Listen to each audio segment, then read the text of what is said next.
Pero quisiera que leamos esta noche, por favor, en Mateo capítulo 13. El Evangelio de Mateo capítulo 13.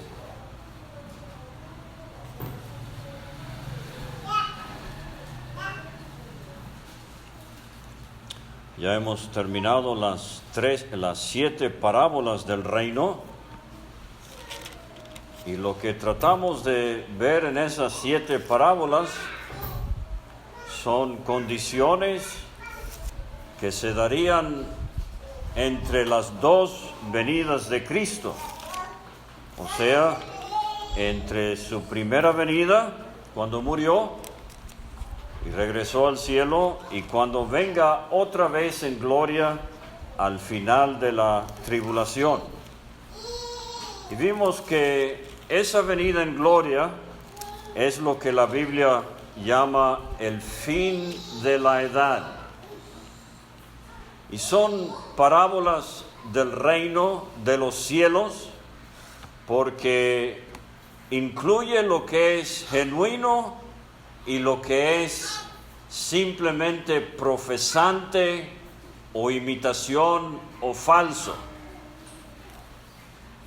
Y también vimos que son los misterios del reino de los cielos, porque es como una espada de 2 filos, en donde Cristo está revelando cosas a creyentes que los incrédulos no iban a entender, pero a la misma vez también habían ciertas cosas que los incrédulos sí entenderían, pero misterio porque es un secreto que Dios se había guardado y en su momento ha revelado.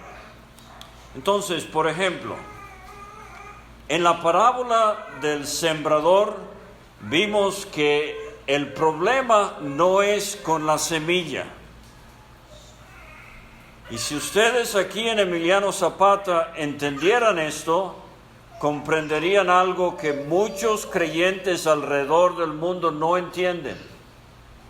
Y piensan que para que prospere la obra según Dios, hay que meter música en la iglesia, hay que traer payasos para entretener al pueblo del Señor, hay que tener actividades que realmente no se contemplan en la Escritura, porque pura Biblia, dicen, es muy aburrido, y la gente quiere algo más que pura Biblia. Bueno, la primera parábola me enseña que el problema no es la semilla. Hermanos y hermanas, si en Emiliano Zapata hubiesen hermanos y hermanas encendidos para Dios, viviendo vidas consagradas al Señor, haciendo obvio que en sus vidas lo más importante es la persona de Dios y la casa de Dios, que fueran creyentes que se amaran entre sí y que dieran ese testimonio al mundo, y que fueran creyentes encendidos en cuanto a la evangelización, yo le aseguro que ustedes van a comprobar que la palabra no es el problema. El problema son los corazones de los hombres. Y vimos que la primera parábola del sembrador nos enseña que la gran mayoría no va a ser salva. Algunos de plano rechazarán el mensaje. Ahora, yo le invito, cuando tenga tiempo, a que busque ejemplos de esto.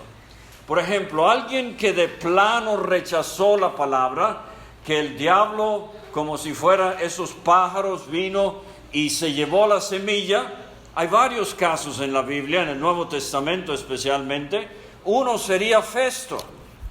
Allá en Hechos 24, Festo escuchó a Pablo dar su testimonio de conversión. ¿Y sabe cuál fue la respuesta de Festo? Estás loco, Pablo. Las muchas letras te vuelven loco. Ahí tenemos un ejemplo donde la semilla cayó y el diablo la arrebató. Pero entonces hay otras personas que al principio parecen recibir la palabra. La tierra con pedregal y la tierra con espinos nos hablan de personas que parece que van a responder al mensaje. Por ejemplo, aquí le va otro. El joven rico de Mateo 19.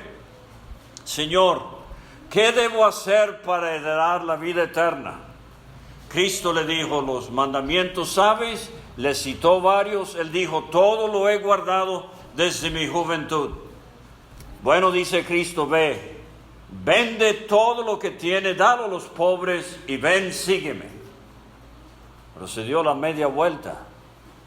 Marcos dice que Cristo miró a ese joven rico y lo amó, pero le dio la espalda a Cristo y nunca leemos que haya sido salvo.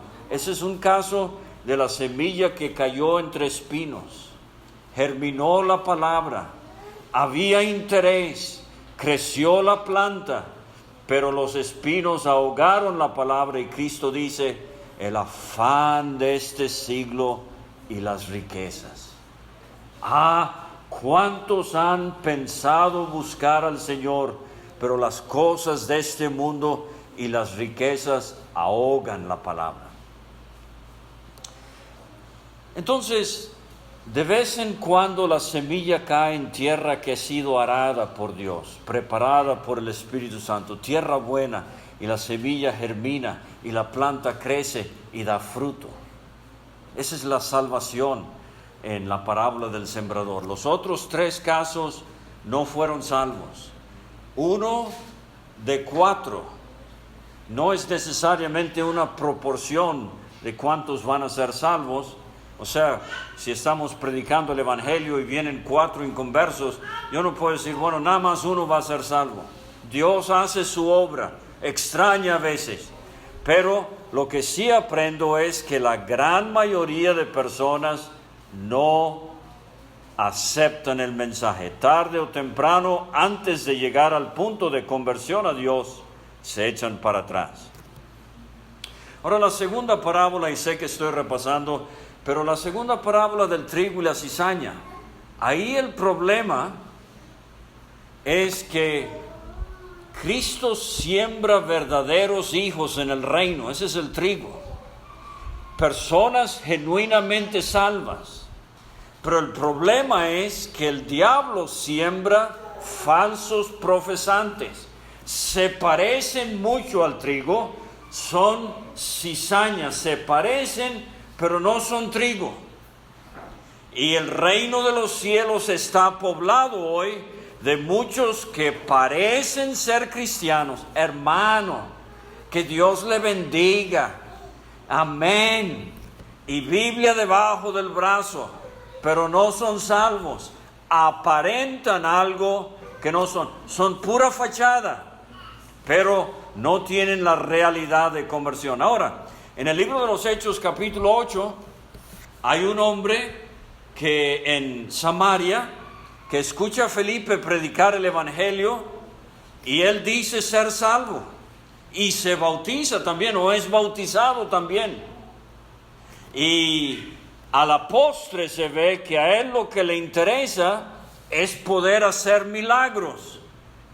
Él es un mago y él quería añadir esto que traía el cristianismo a su acervo, a su colección de magia. Ese es cizaña. Se parecía al trigo, pero con el tiempo se reveló que realmente era cizaña. Ahora, la tercera parábola del reino me muestra esto, que aunque sea muy grande, que aunque tenga muchas ramas, que aunque haya mucha gente, no quiere decir que es de Dios. La semilla de mostaza, vimos tan pequeña, crece a ser un arbusto, pero entonces el Señor usa la palabra árbol.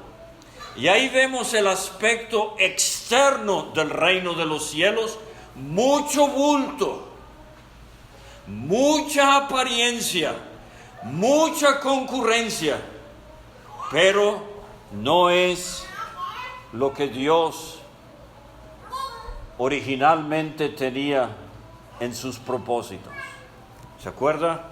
La semilla de mostaza, con su inicio muy pequeño, nos habla de Jesús de Nazaret con 11 discípulos. Y fíjese, aún en el número que escogió Cristo, había trigo y había cizaña. 11 verdaderos, uno falso. Y ahora la mostaza creciendo desmedidamente, con mucha apariencia, y demonios, los pájaros, demonios haciendo sus nidos en las ramas. Vimos que nos habla de grandes organizaciones religiosas donde hay demonios muy a gusto allí, donde la influencia de Satanás es muy real y obvia. Y dimos algunos ejemplos la otra noche. Pero entonces la cuarta parábola del reino me enseña esto, que el reino de los cielos no solamente tiene un problema externo, visible, aparente. El reino de los cielos incluye un problema interno.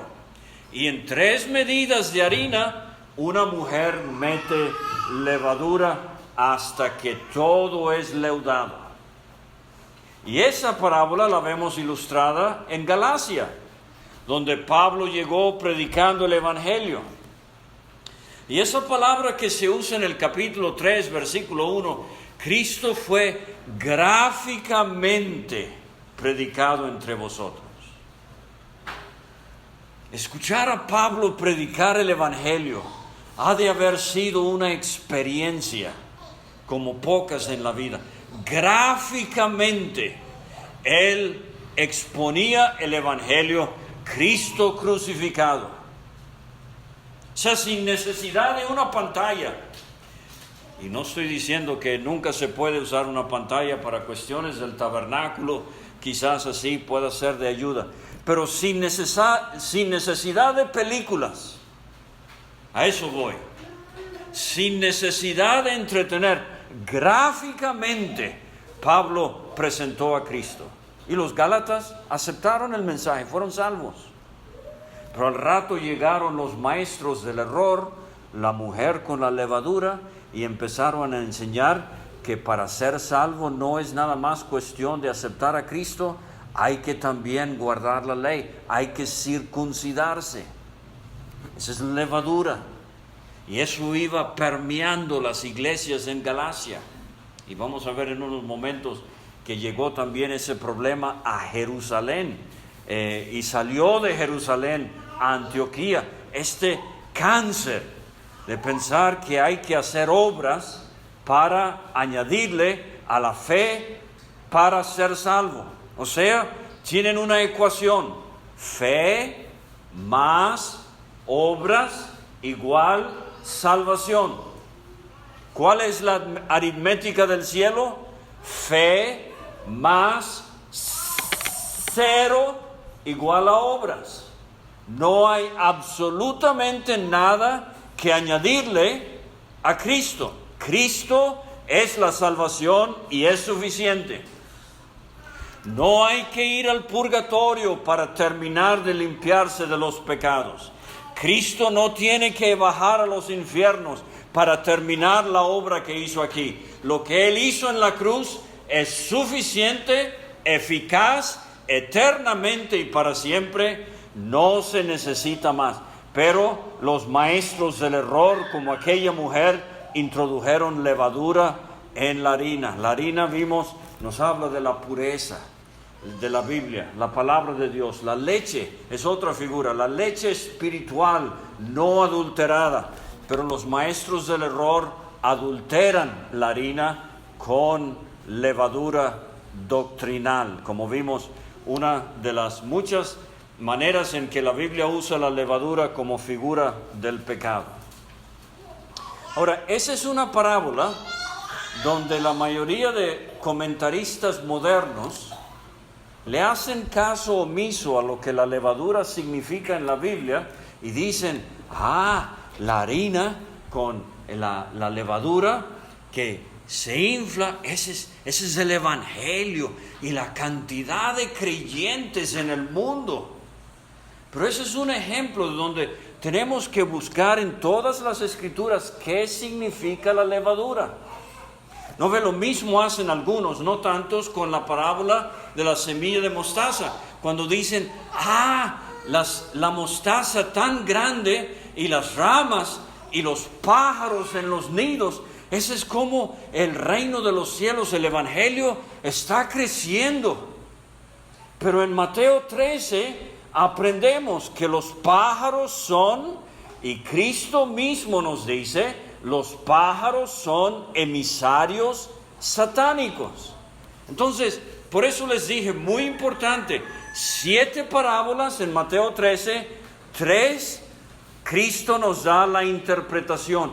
Y leyendo la interpretación del sembrador, de la semilla, del trigo y de la cizaña y de la red, leyendo la interpretación que Cristo nos da a esas 3 parábolas, aprendemos cómo interpretar las 7.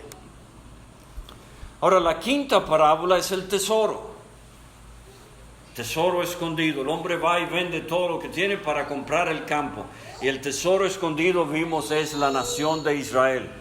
Ahorita escondida en los propósitos de Dios. Los judíos diseminados por el mundo, pero Dios tiene un tesoro. Y después de la venida de Cristo, Dios, por su iglesia, Dios va a trabajar con los judíos duramente, y un remanente va a ser salvo, y entonces Dios mostrará su tesoro en Israel durante el milenio. Y finalmente, la parábola número 6, la de la perla de gran precio, esa es la iglesia. Yo debería haber dicho la otra noche, no recuerdo si lo mencioné. Al principio vimos que Cristo salió de la casa y se fue junto al mar. La casa nos habla de Israel. El mar nos habla de las naciones. La perla sale del mar. Y esa es la gran mayoría de los miembros de la Iglesia Universal, son gentiles de las naciones del mundo. Casi 200 países en el mundo hoy, la mayoría gentiles, se está predicando en casi cada país bajo el cielo. Y de esa gran multitud Dios está sacando un pueblo para su nombre. Y la última parábola, la de la red que arrastra sobre el fondo del lago de Galilea, Cristo dice, es como el reino de los cielos que va recogiendo todo tipo de peces buenos y peces malos. Y esa parábola se parece al de la cizaña. El trigo y la cizaña, peces buenos y peces malos. La cizaña es quemada, porque cuando Cristo venga en gloria, los inconversos serán lanzados al lago de fuego. Y luego el trigo son los creyentes que disfrutarán el reino. Asimismo con los peces. Los peces malos son recogidos en cestas primero y echados fuera. Y entonces los peces buenos son los hijos del reino que disfrutarán el milenio. Y como vimos, el Señor les dice a ellos, ¿habéis entendido estas cosas? Y ellos dijeron, sí, Señor, sí, lo entendimos todo. Lo dudo mucho, así decimos nosotros también. ¿Tienen alguna pregunta? No, todo claro, todo, sí, más claro ni el agua. No entendí una papa, pero debemos entonces escudriñar estas cosas. Ahora rápidamente vamos a ir a Mateo 13, la última parte del capítulo, por favor. Versículo 53, Mateo 13, 53. Aconteció que cuando terminó Jesús estas parábolas, se fue. Ahora, esta es una expresión clave en Mateo, lo hemos visto antes aquí, creo. Fíjese nada más un momento en Mateo 7, por favor. Mateo 7, versículo 28, al final del Sermón del Monte, Mateo 7, 28. Cuando terminó Jesús estas palabras.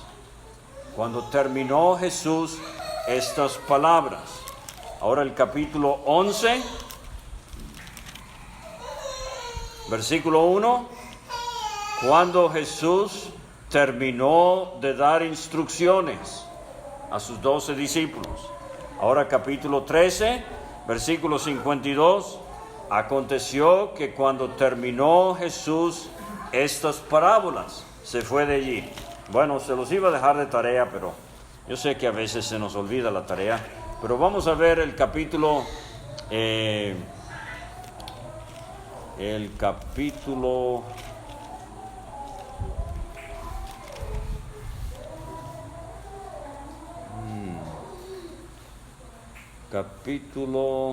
pensé que era el capítulo 10, capítulo 19, versículo 1.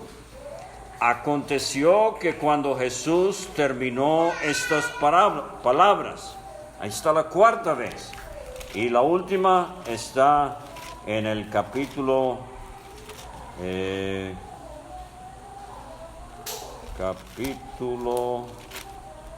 26, versículo 1. Cuando hubo acabado Jesús todas estas palabras. Pues Mateo divide su evangelio en 5 con esta expresión cuando terminó. Mateo es el evangelio donde Cristo más habla.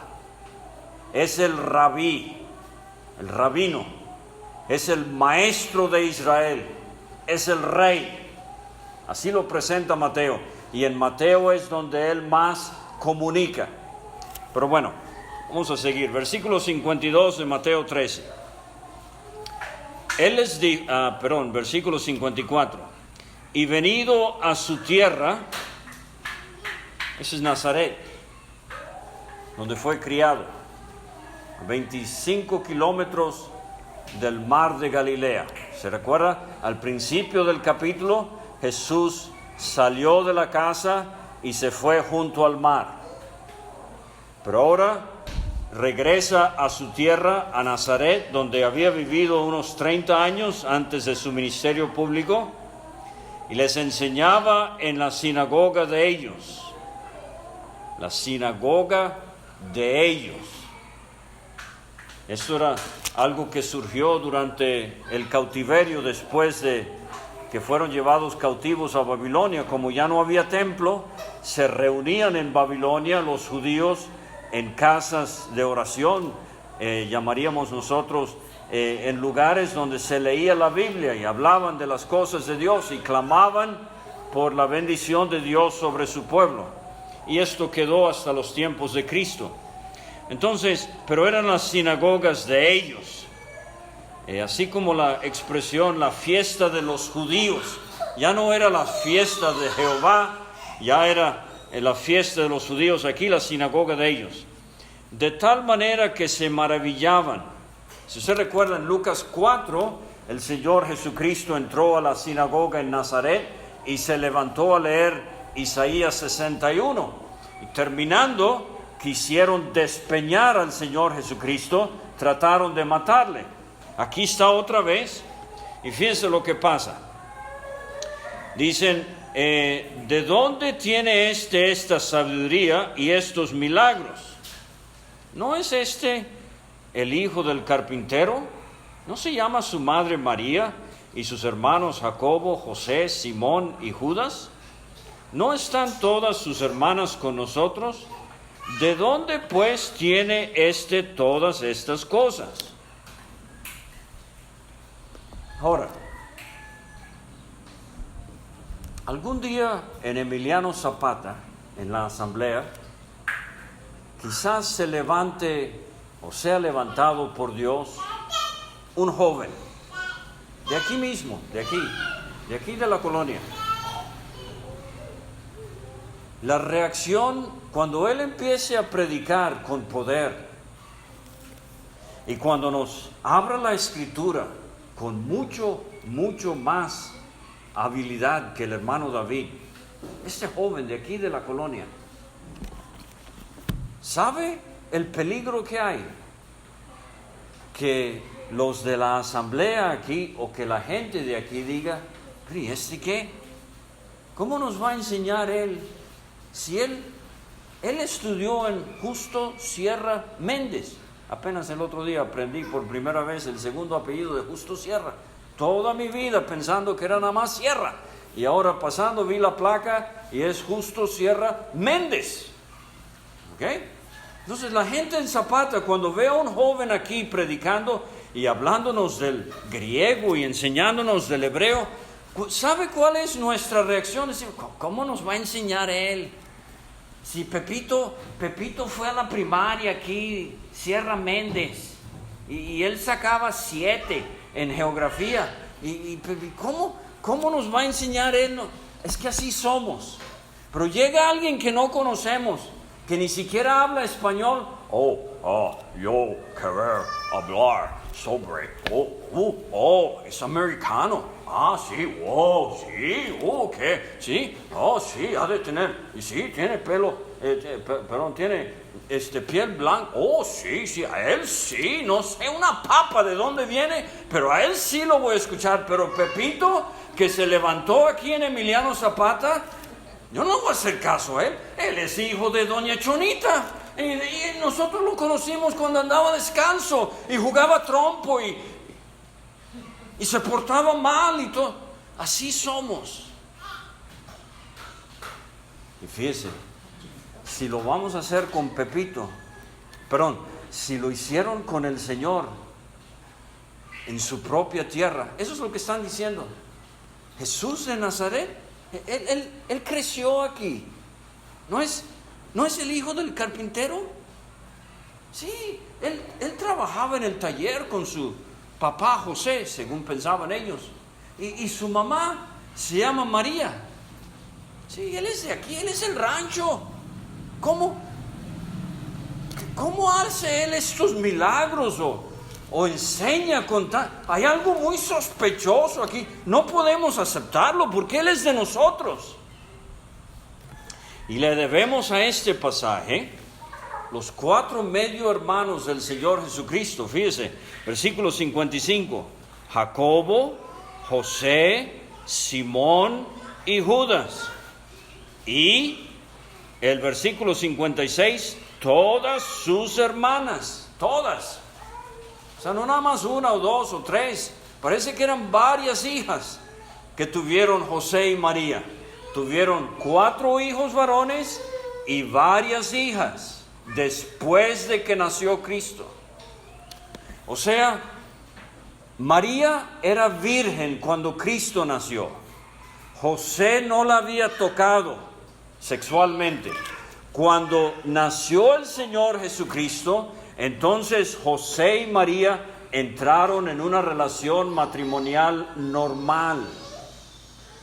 Honroso sea en todos el matrimonio.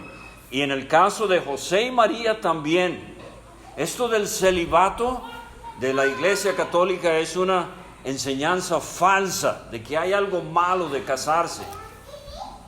Bueno, lo malo sería casarse fuera de la voluntad del Señor. Pero el matrimonio así diseñado por Dios es honroso. Ahora, creo que mencioné esto la otra noche. No sabemos de ninguno de estos habiendo aceptado a Cristo hasta después de que resucitó. O sea que por 30 años Jesús vivió en una casa en Nazaret donde Jacobo, Simón, Judas y José no creían en él. Eso lo vemos en Juan capítulo 7, si quiere buscar esa cita muy conmovedora. Juan capítulo 7. Dice el versículo 1, después de estas cosas andaba Jesús en Galilea, pues no quería andar en Judea porque los judíos procuraban matarle. Estaba cerca la fiesta de los judíos, la de los tabernáculos, o sea, la 7ª fiesta en su calendario religioso. Y le dijeron sus hermanos, sal de aquí y vete a Judea para que también tus discípulos vean las obras que haces. Porque ninguno que procura darse a conocer hace algo en secreto.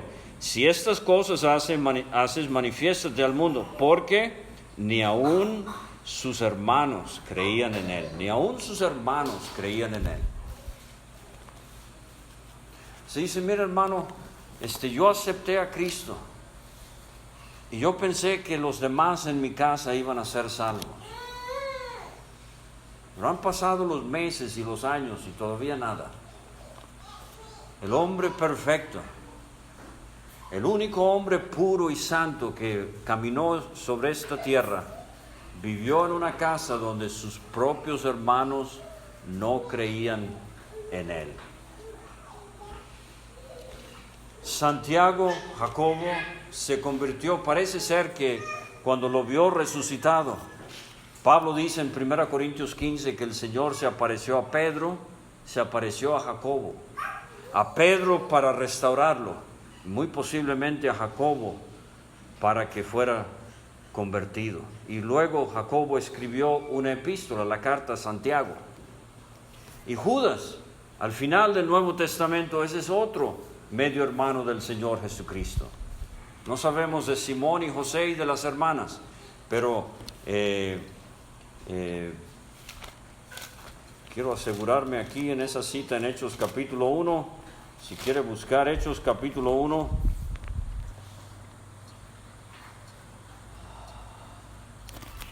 versículo 14. Todos estos perseveraban unánimes en oración y ruego con las mujeres y con María la madre de Jesús y con sus hermanos. Ahí está, muy posiblemente entonces todos se convirtieron, pero específicamente solo sabemos de Jacobo, llamado Santiago, y de Judas.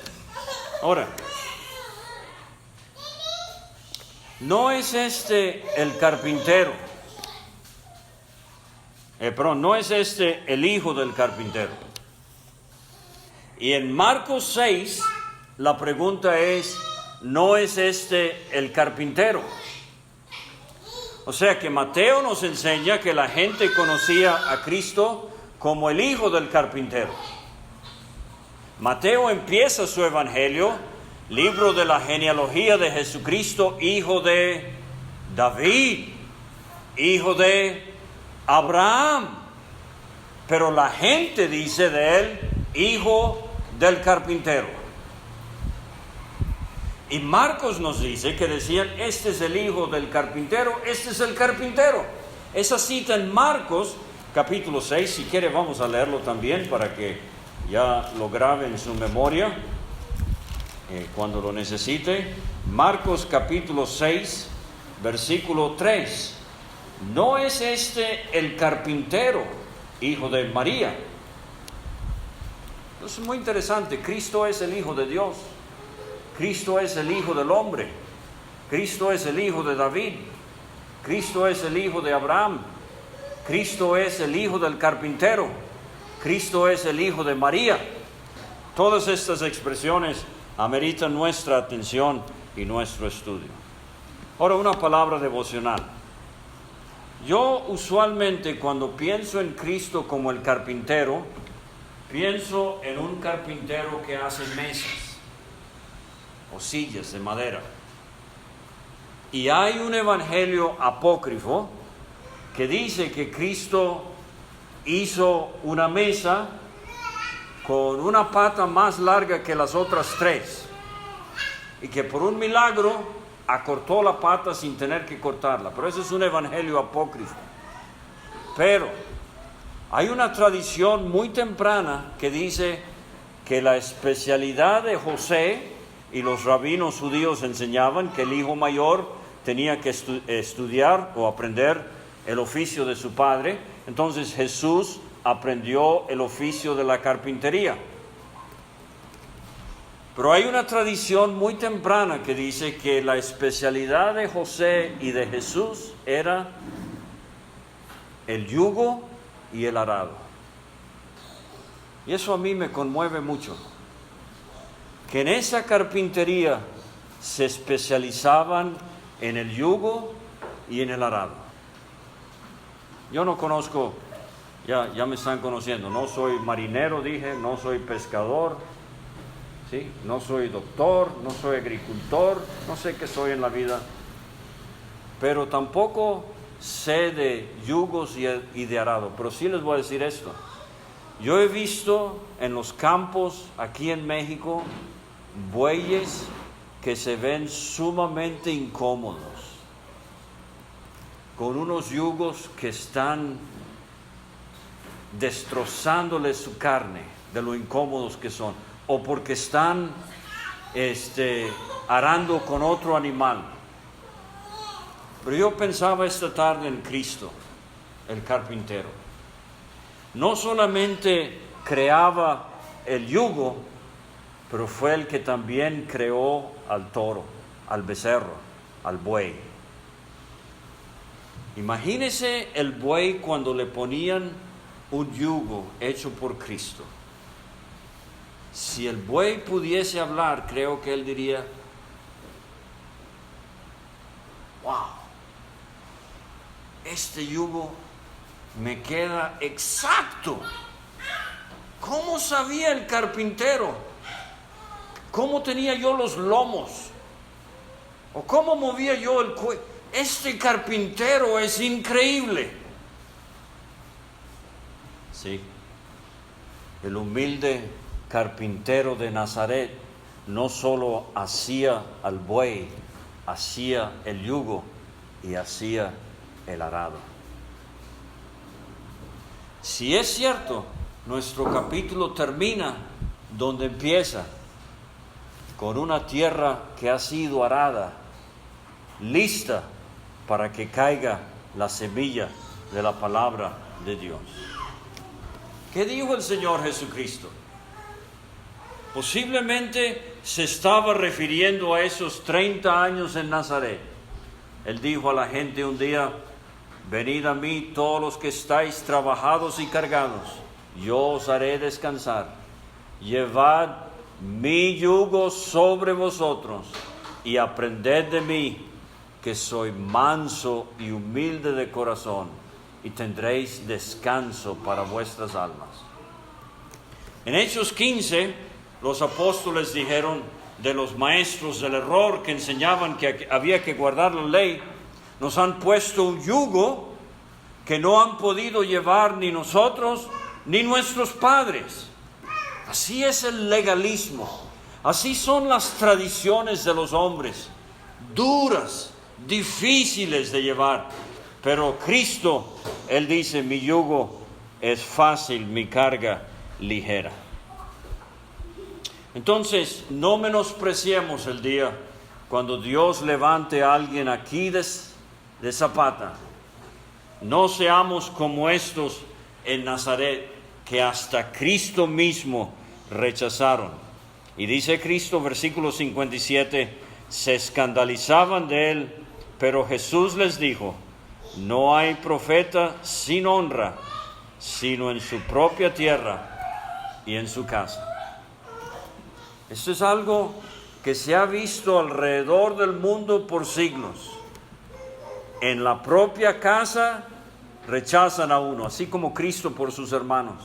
En su propio pueblo rechazan a uno, así como Cristo en Nazaret. Pero ¿qué de las multitudes en otras partes? Pero debemos orar y apreciar a los que son de nuestro propio lugar y que Dios va a levantar para servirle aquí en Emiliano Zapata. Y aquí hay lo que se llama, en cierto sentido, una disciplina judicial, y no hizo allí muchos milagros a causa de la incredulidad de ellos. Termino, hermanos. Ha sido un placer estar con ustedes estos días, pero quiero preguntarnos a todos, a nuestro corazón: ¿el Señor no está obrando más por culpa de nosotros? ¿Seremos nosotros la razón por la cual el Señor no está obrando más en Zapata? En Nazaret no hizo muchos milagros por la incredulidad de ellos. Su propia tierra. Que Dios nos ayude, como he dicho ya, encender la mecha de amor a Cristo. Ese amor que se manifiesta en devoción diaria, en obediencia plena, en consagración total. Llueve, truene o relampaguee, yo voy a vivir para Dios. Cristo dio su vida por mí. Lo menos que puedo yo es dar mi vida a Él. Que el Señor nos ayude y bendiga su palabra.